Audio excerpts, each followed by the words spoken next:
Empire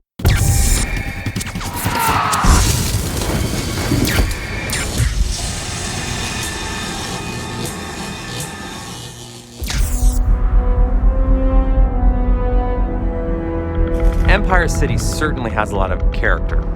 The DNA of superheroes takes place in major metropolitan cities, and so we knew all along we were going to do our version of Gotham, Empire City. Real cities are dirty, they're grimy, they've got clutter, they've got garbage in every corner. We started talking about the city breathing, the city groaning, the buildings crumbling off in the distance as music. Like, what would that sound like?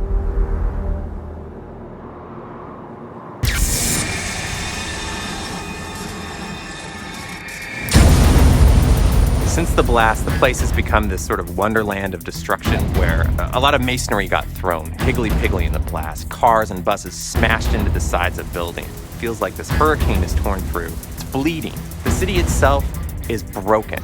It's foul. We wanted the city to feel like there was despair around. So if you see people walking down the street, they don't look very happy because they aren't. And it really gives the city a feeling of life. The city's actually reactive to who you are in the world. If you choose to be a nice guy and win the love of the people, I know you can hail him. You'll actually see the city get cleaner and kind of repair itself a little bit. And that's pretty crazy. We wanted to make the thing have a character and sort of look back at you for what you did, to respond, and not just be this inert mass. The architecture is clearly influenced by two big things. The first was a desire to have it feel like a grounded, largely Western city. That's where superhero stories exist. At the same time, we looked at cities, international cities that had really great opportunities for climbing and jungle gymming across. It's kind of a mishmash, very intentionally, of things to try and show age of a city and like it's been lived in. Not only are they controlling the character, but they're controlling a character in a world where they can do anything they want to. They can literally wander the city aimlessly for hours if they choose, and the music needs to account for all of that.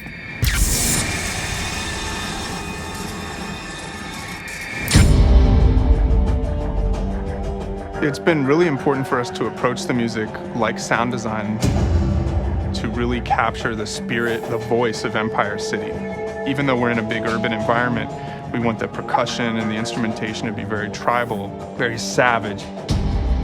One of the first things in this game that I was also approached about, which I've never seen in any other game, but I've never had to do either, was to score things in two different ways, depending on where you are in the game or how you're doing. You can choose to be a hero or an anti-hero, and the music needs to echo that. That was fantastic, Mark. There's an edgy, punchy, kind of dark and very thoughtful component to the music.